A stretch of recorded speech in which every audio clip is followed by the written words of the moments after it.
What's up, everyone?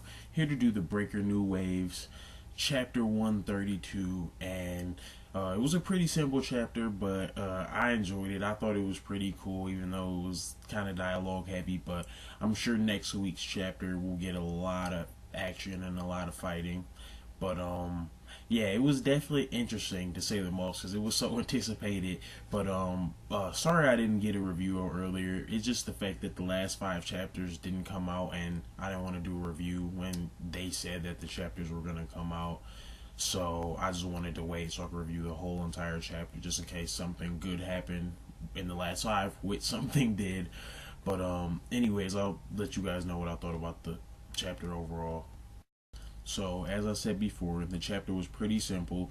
It starts off from where we left at before with Shi-Woon asking him to spar with him, and he says at the moment he didn't know how great he was, and now he thinks he can gauge his powers. And so Chun, he's a little shocked, and same with Flash Hill. He's still like, what? Like, why are you challenging him? Because I guess he didn't know he was gonna do this. He thought he just wanted to talk to him or something. But nope, Shi-Woon wants to fight, and I guess I was wrong previously. I kind of thought that it was gonna be like a real battle between him and So Chung just because of what happened before. But I mean, I don't think that's completely out the window just from how the chapter ended. And Shi-Woon looked pretty serious, but I don't know. To me, it kind of didn't make sense just because some people in the comments last time were saying that like Shi-Woon doesn't know, but I'll tell you guys right now, if you go to chapter 64, Elder Quan tells Shi-Woon when he's fighting Elder June, or yeah, Elder June that passed away. He's fighting him, and he's really mad. And it's when Shi-Woon was about to send killing intent because he just found out that they heard his mother from Sarah Kane, and yeah, it's confirmed. He knows that his clan supposedly backs the SUC. So I don't know. I don't see why he wouldn't be coming at him with more, but I'm sure we'll figure that out next chapter. Just because I don't know. From that ending, he says he wants to know who he is. So I don't know. That makes me just ask the question: like, is he trying to like from fighting with him, trying to tell his true intentions? Like, if he's an evil person or like what's going on with that? I'm not sure, but or it could be he just wants to see him at his full potential. Who knows? But I don't know. I feel like he definitely should be some bad blood because he knows that supposedly his clan backed them. So I don't know. It just puzzles me, but I'm sure we'll get that next week, hopefully. But like I said, pretty simple. Right after that, Jenny is with Elder Quan, and they're just taking a walk, and he's pretty suspicious, and he may know something is up, but I guess he doesn't mind. But she ends up getting scared, and he thinks that, or she thinks that he may know because the senses are so good, and he's just like, "Hey." And she's like, "Oh shit, he's about to ask me." And then he's like, "We should walk more often." I was like, "Okay, he knows something is up, maybe." But after that, we have just everybody in the dojo, and Flash Hill, and I forgot his name. The guy who's always with So Chun though, who's from a different clan. They're just like, "Oh my gosh! Not only are we here, we're fighting the Gaju. Like this is not good." And Flash Hill talks about how he's just worried that he'll get in trouble by the elders and stuff. But so he tells So Chun, also Flash Hill, that hey, can you take it a little easy on him because he had a near death experience.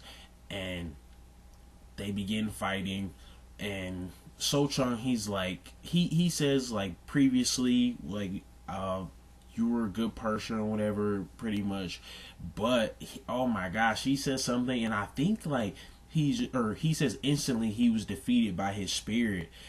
And he says now you're just another person relying on your title in the room. And man, I was just like, wow, that's how you feel now. But I think it's maybe just because Shi-Woon doesn't have any real passion in his fist. Maybe when he was fighting at first, or So Chun was just making it look so easy and just like brushing him off, parrying everything.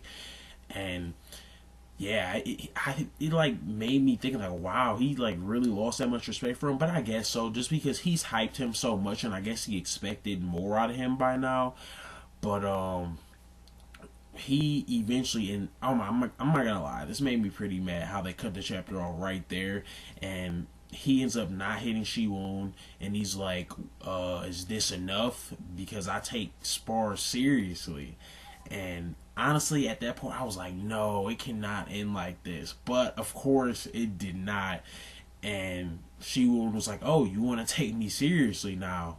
And he, oh my gosh, he sends a high kick to him and actually pushes him back a decent amount. And he's like, what? Like, Sochun is like pretty surprised by it. And that's when Shiwon says, I want to see your true self. So, I don't know, it just makes me wonder, like, is he just trying to fill out his true intentions, what type of person he is, maybe, to tell, like, if he thinks he's back in the SUC or not? Or is he just looking for a good fight just to gauge his skill, or, yeah, to gauge his skills? But, I don't know, I'm pretty excited. It was pretty simple, but I wish we could have got a little more action. But I still enjoyed it. It was pretty good. Let me know what you guys think.